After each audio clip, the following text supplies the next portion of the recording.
Hey, how's it going, everybody? So I'm out here. We're gonna get doing something a little bit differently. It's a bummer that I hurt my knee and stuff like that, but I got something here that we're gonna get into. We're gonna go ahead and we're gonna get the motorcycle out and get it ready to ride. Let me uncover it here, and I'm gonna back it up. I got to put the battery in and stuff like that. So I figured, that'd be something good that we could do on camera. Oh, man, I got this thing wrapped up like a gordito. You can see I got it all wrapped up. There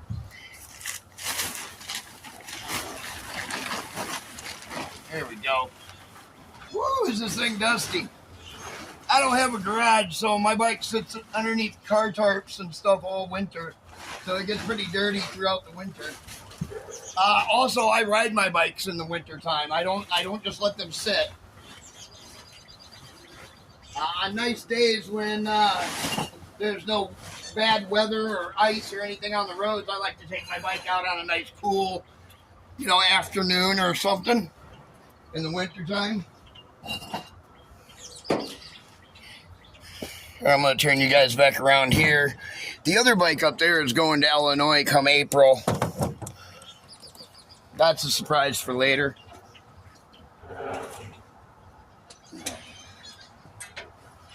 Ooh.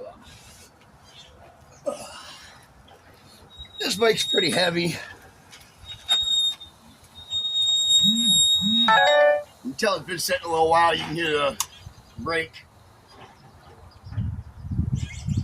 There we go. All right.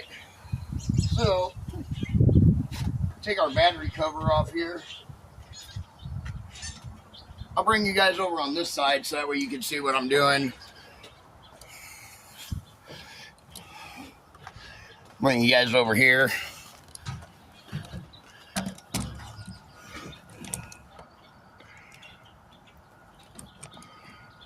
Get this ready to ride, and we do roadside assistance on these motorcycles as well.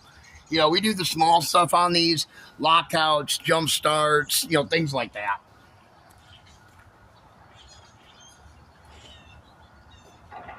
Oh, can you grab a screwdriver?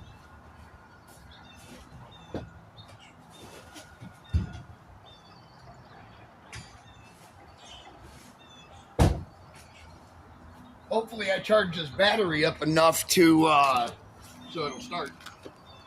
We'll see. I still haven't fixed the battery yet. Still got it wired in like this because the end piece ripped off a couple years ago, but whatever. It is what it is.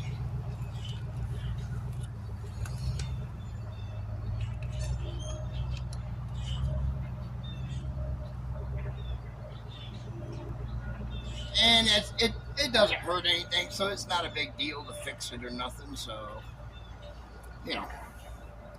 no big issues. You can set the battery there. So,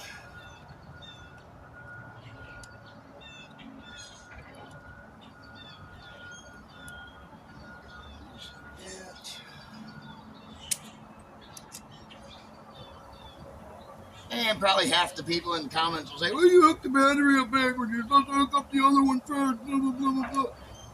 Shut up. It's my bike. Had this bike for a long time. This was my dad's bike.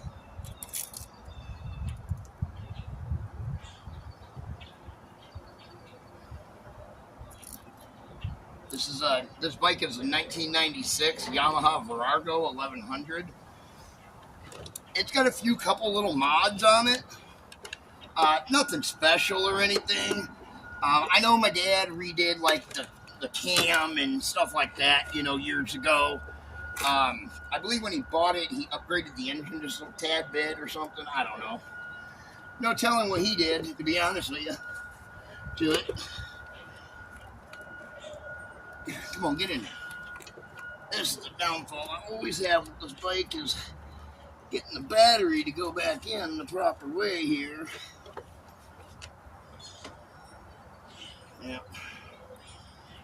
loosen it up just a touch here. Move it over just like so.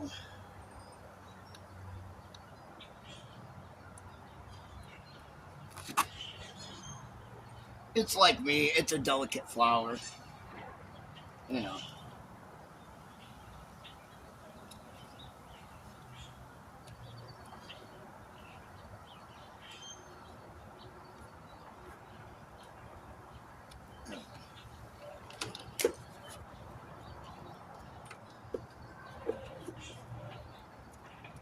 A slot right down here that this has to go into. Just like that, or the battery won't slide in.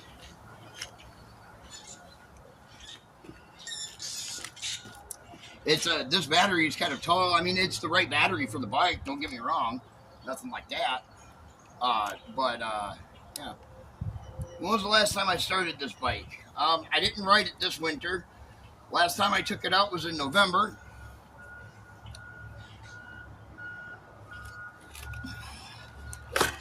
There we go. Have no idea. I didn't even check to see how charged the battery was.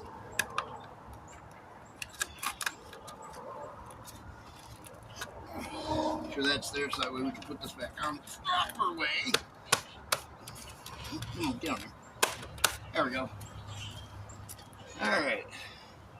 Put a screwdriver in here so I don't put it in my back pocket and poke a hole in the seat. Oh. No.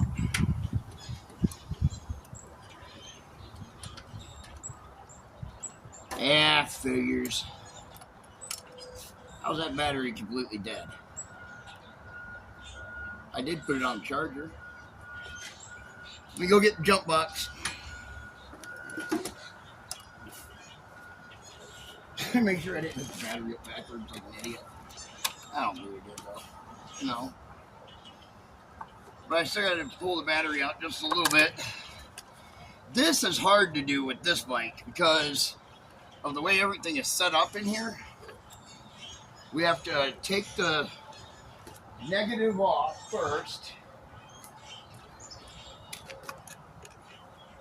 Now I'll show you what I got to do to get this thing started sometimes.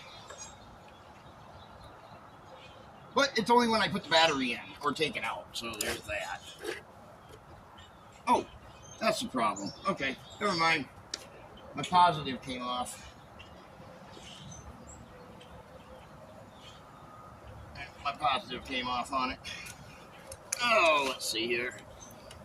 There we are. Okay. I'm going to go through and rewire the bike.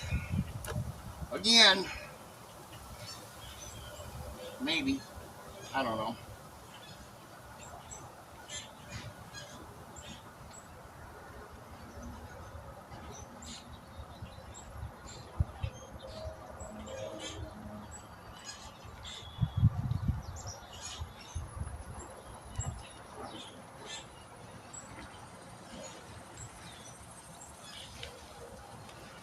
Go through completely rewire the motorcycle here.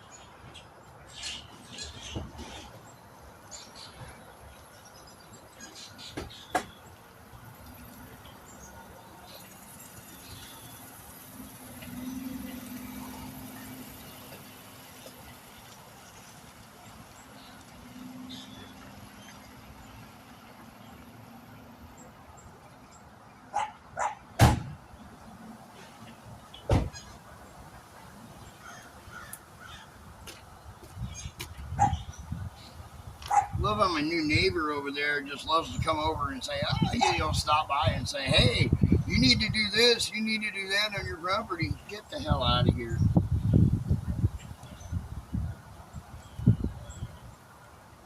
Oh, those don't grab onto it good enough, I guess. Figures. It ain't one thing, it's always another.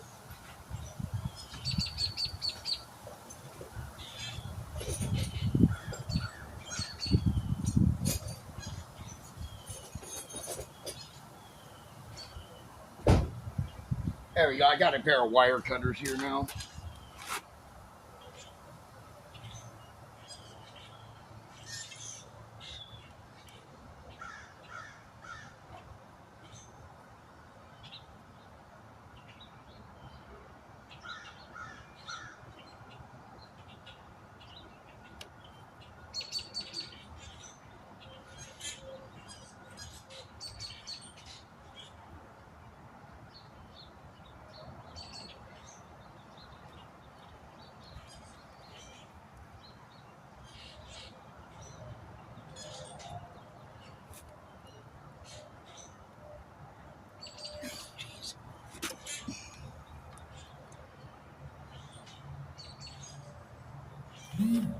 Come on.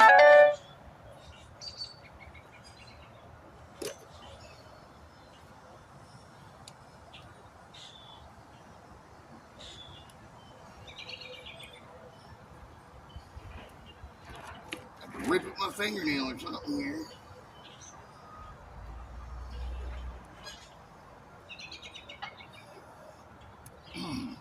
There we go. That works. Okay. Okie dokie.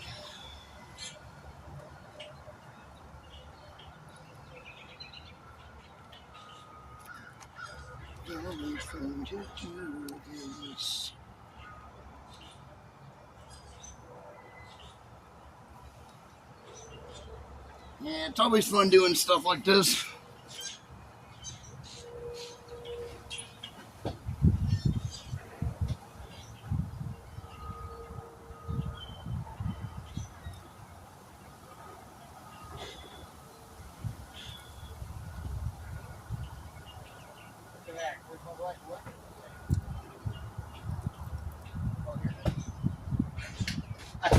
I was about to say, where the heck my electrical tape go? You know?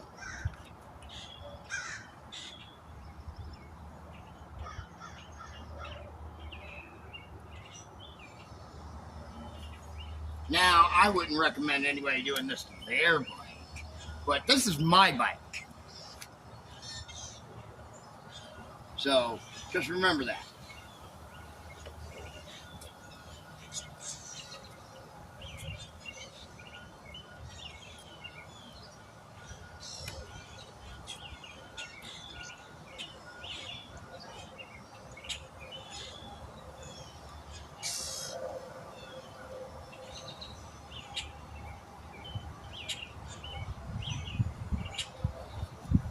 All right, let's try this again.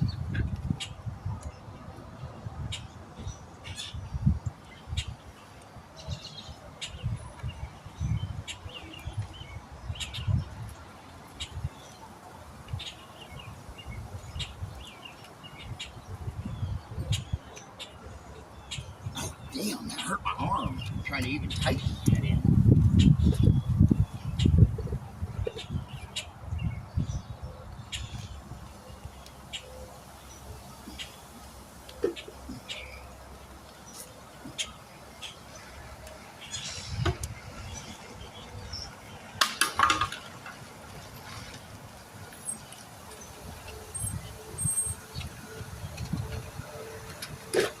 Hey. Hold that on there. All right, we got power now.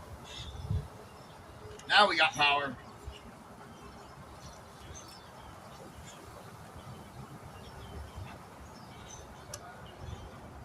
But you'll also notice that I'm back to carrying my trusty firearm again. If you're wondering why, well, the other day I had another attack.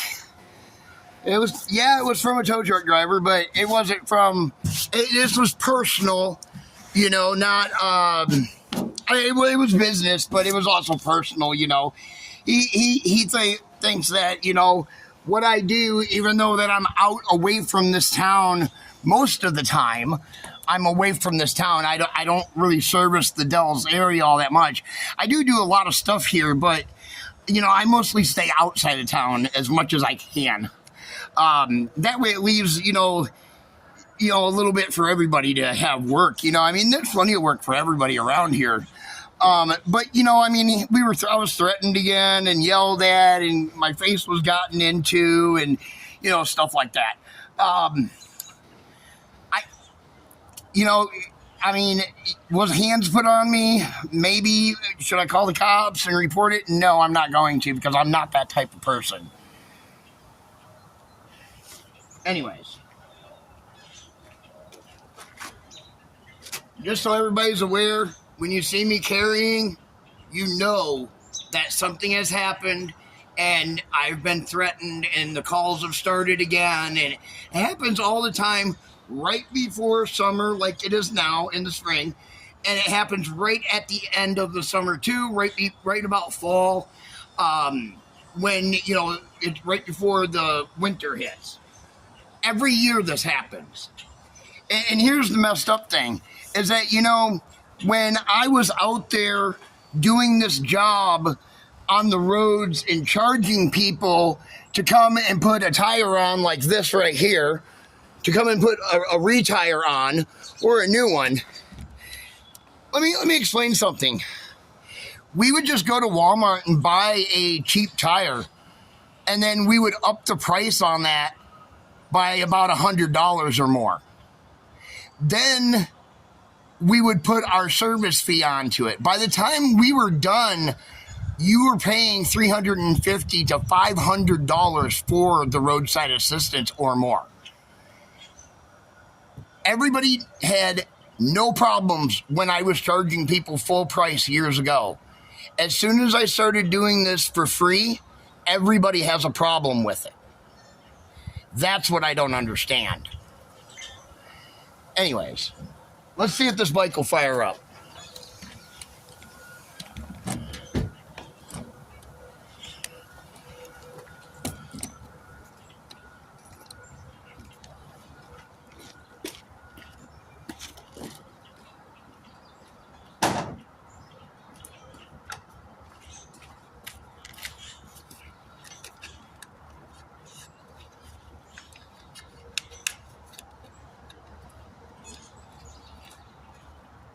And no, I'm not going to say who it was that threatened me, so don't even ask. We don't do that.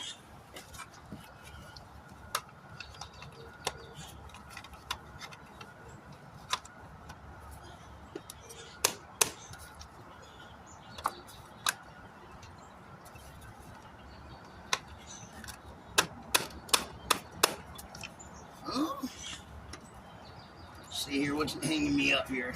Like, you going back in. We're back on.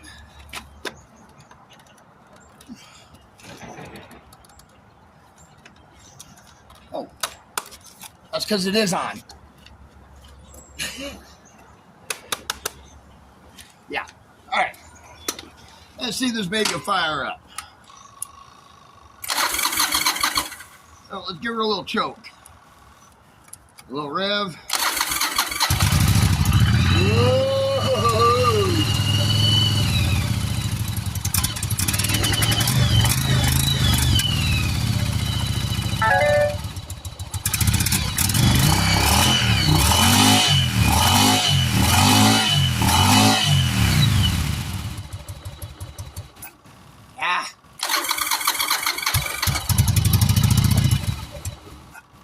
Give her a little choke, let her warm up a little bit.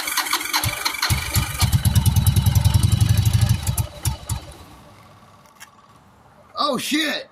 My bike's leaking fuel. Busted a gas line here, it looks like. No wonder why she's spitting and sputtering. If it's not one thing, it's another. This is the way my week's been going all week. I got threatened. I found a chain on the interstate. I fell on the interstate and hurt myself. I go to fire up my motorcycle, and it's now leaking fuel. Let's see what it could be.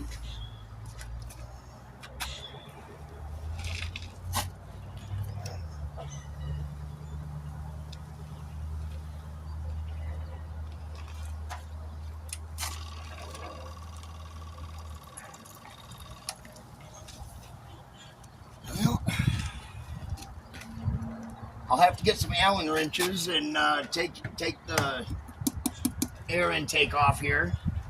I have to take the seat off, probably take the tank off, or at least loosen it up.